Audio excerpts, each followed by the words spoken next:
میں ہوں مشاہد محمد سعید اور تمام دیکھنے اور سننے والوں کو السلام علیکم۔ ناظرین کرام، یوں تو ہم جانتے ہیں کہ عشق و معرفت کے دنیا میں اگر بات کی جائے تو بہت بڑے بڑے ایسے ہستی ہیں جو کہ حضور صلی اللہ علیہ وسلم کے سچے عاشق گزرے ہیں۔ انہی ہستیوں میں ایک نام عبدالحمید ثانی کا بھی آتا ہے۔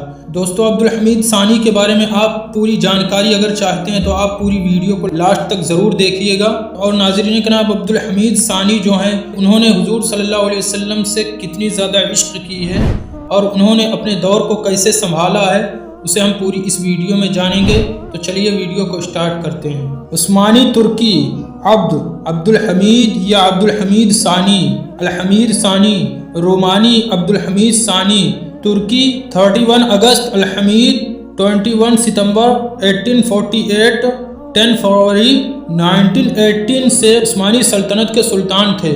اپریل 1909 اور آخری سلطان جس نے ٹوٹنے والی حالت پر مؤثر کنٹرول حاصل کیا۔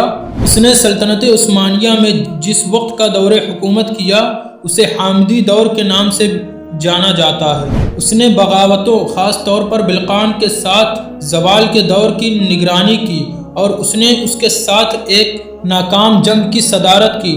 روسی سلطنت 1877 اور 1878 کے بعد 1897 میں بادشاہت یونان کے خلاف ایک کامیاب جنگ ہوئی۔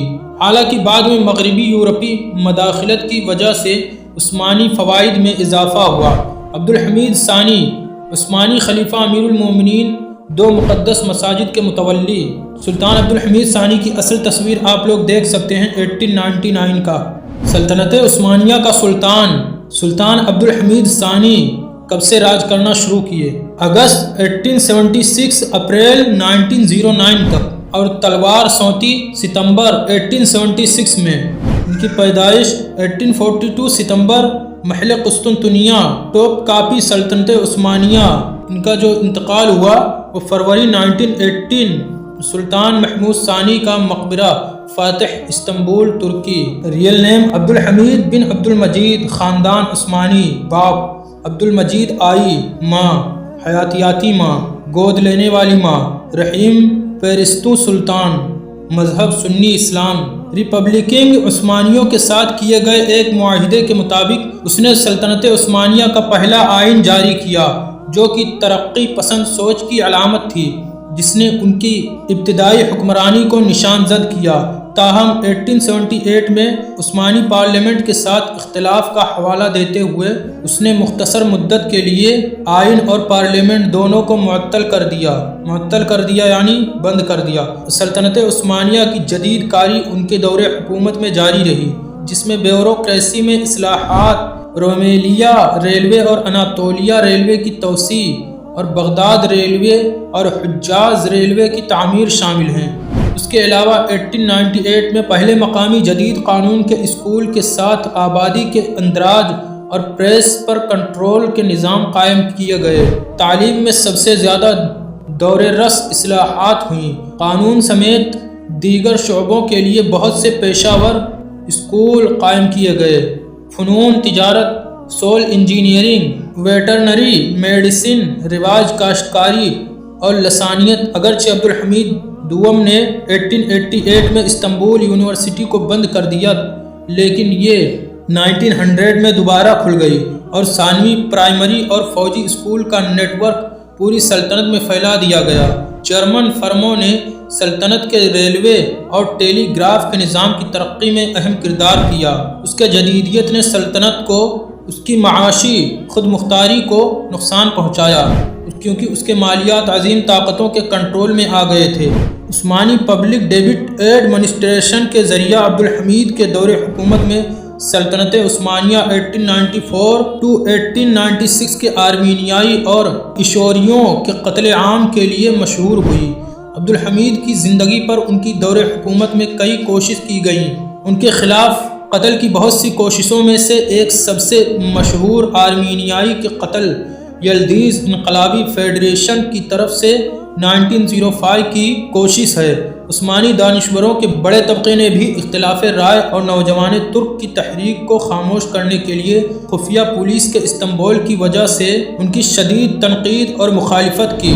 1908 میں ایک خفیہ انقلابی نوجوان ترک تنظیم جسے committee of union and progress کہا جاتا ہے، ینگ ترک انقلاب میں عبدالحمید ثانی کو پارلیمنٹ واپس بلانے اور آئین کی بحالی پر مجبور کیا۔ عبدالحمید نے ایک سال بعد اپنی مطلق العنانیت پر دوبارہ زور دینے کی کوشش کی، جس کے نتیجہ میں یونینسٹ قوتوں کے ذریعہ 1909 میں 31 مارچ کے واقعہ کے نام سے مشہور واقعہ میں ان کی معزولی ہوئی۔ سلطان عبدالحمید کی ابتدائی زندگی اس طرح کی ہوئی۔ شہزادہ عبدالحمید 1867 میں بالمورل کیسل میں 21 جون 1867 سے 7 اگست 1867 کے درمیان ایک ساتھ گزارا۔ بہت سے دوسرے عثمانی سلطانوں کے برعکس عبدالحمید دوم نے دور دراز ممالک کا دورہ کیا۔ تخت سنبھالنے سے 9 سال پہلے وہ اپنے چچا سلطان عبدالعزیز کے ساتھ پیرس 30 جون 10 جولائی 1867، لندن 12 سے 23 جولائی 1867، وینا 30 جولائی 1867 اور دارالحکومت یا شہروں کے دورے پر گئے۔ 1867 کے موسم گرما میں متعدد دیگر یورپی ممالک وہ 21 جون 1867 کو قسطنطنیہ سے روانہ ہوئے اور 7 اگست 1867 کو واپس آئے۔ عثمانی تخت سے الحاق عبدالحمید ثانی 31 اگست 1866 کو اپنے بھائی مراد کی معزولی کے بعد تخت پر بیٹھے۔ اس کے الحاق پر کچھ مبصرین اس بات سے متاثر ہوئے کہ وہ عملی طور پر ایوب سلطان مسجد تک پہنچ گئے جہاں انہیں تلوار دی گئی۔ عثمان زیادہ تر لوگوں کو توقع تھی کہ عبدالحمید ثانی آزاد خیال تحریکوں کی حمایت کریں گے، تاہم انہوں نے سلطنت کے لیے ایک انتہائی مشکل اور نازک دور میں 1866 میں تخت سنبھالا۔ اقتصادی اور سیاسی بحران، بلقان میں مقامی جنگیں اور روس ترک جنگ 1877 سلطنت عثمانیہ کے وجود کو خطرہ۔ عبدالحمید نے جنگ سے بھرے ان مشکل وقتوں کو مطلق العنان حکومت کو دوبارہ بنانے اور پارلیمنٹ کو تحلیل کرنے کے لیے استعمال کیا۔ اس کے معزول ہونے تک تمام سیاسی طاقت ہتھیا لی۔ پہلا آئینی دور 1876 to 1878 عبدالحمید نے نوجوان عثمانیوں کے ساتھ مل کر آئینی انتظامات کی کسی شکل کو محسوس کیا۔ اپنی نظریاتی جگہ میں یہ نئی شکل اسلامی دلائل کے ساتھ ایک آزادانہ تبدیلی کو محسوس کرنے میں مدد دے سکتی ہے۔ نوجوان عثمانیوں کا خیال تھا کہ جدید پارلیمانی نظام مشاورت کے عمل میں یا شیوری کی بحالی ہے جو ابتدائی اسلام میں موجود تھا۔ دسمبر 1876 میں بوسنیا اور ہرزیگووینا میں 1875 کی بغاوت، سربیا اور مونٹی نیگرو کے ساتھ اس وقت کے جاری جنگ اور 1876 کے بلغاریہ کی بغاوت کو ختم کرنے میں استعمال ہونے والے ظلم سے پورے یورپ میں بیدار ہونے والے احساس کی وجہ سے عبدالحمید نے آئین اور اس کی پارلیمنٹ کو نافذ کیا۔ نئے آئین کے قیام کے لیے کمیشن کی سربراہی مدحت پاشا کر رہے تھے اور نئے آئین کو کابینہ نے 6 دسمبر 1876 کو منظور کیا، جس میں عبدالحمید کو یہ حق دیا گیا کہ وہ کسی کو بھی جلاوطن کر دے جسے وہ ریاست کے لیے خطرہ سمجھے اور اسے 2 ایوانوں کی اجازت دی جائے۔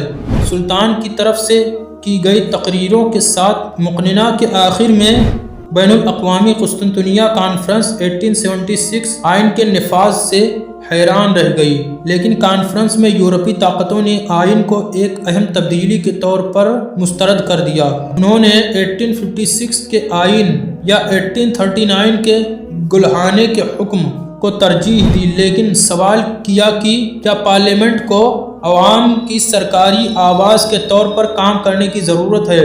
کسی بھی صورت میں سلطنت عثمانیہ کی تبدیلی کی بہت سی دیگر اصلاحات کی طرح یہ تقریباً ناممکن ثابت ہوئی۔ روس جنگ کے لیے متحرک ہوتا رہا۔ 1877 کے اوائل میں سلطنت عثمانیہ کی روسی سلطنت کے ساتھ جنگ ہوئی۔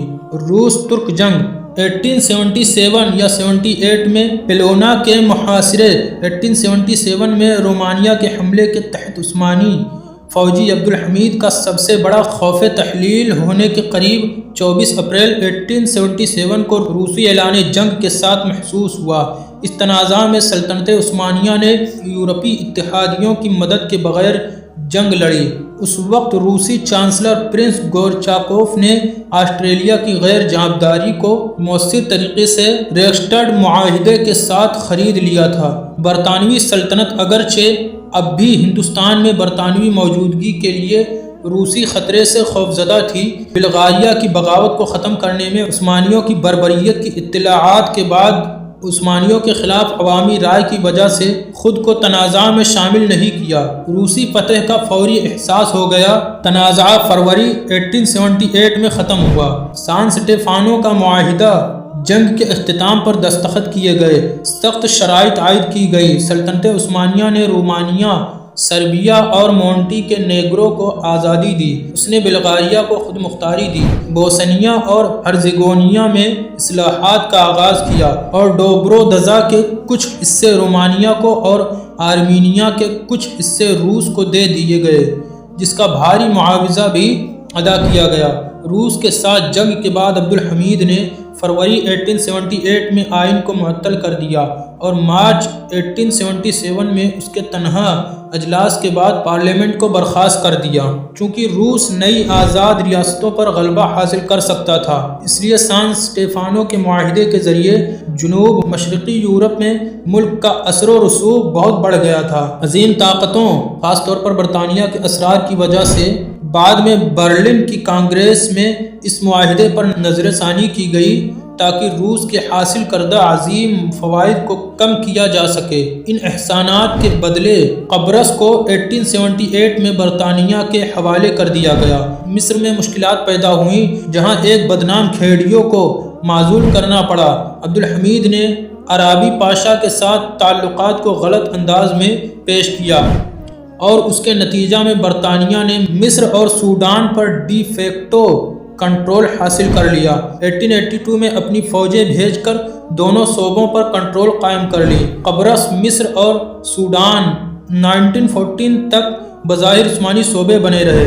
جب برطانیہ نے مرکزی طاقتوں کی طرف سے پہلی جنگ عظیم میں عثمانیوں کی شرکت کے جواب میں ان علاقوں کو باضابطہ طور پر الحاق کر لیا۔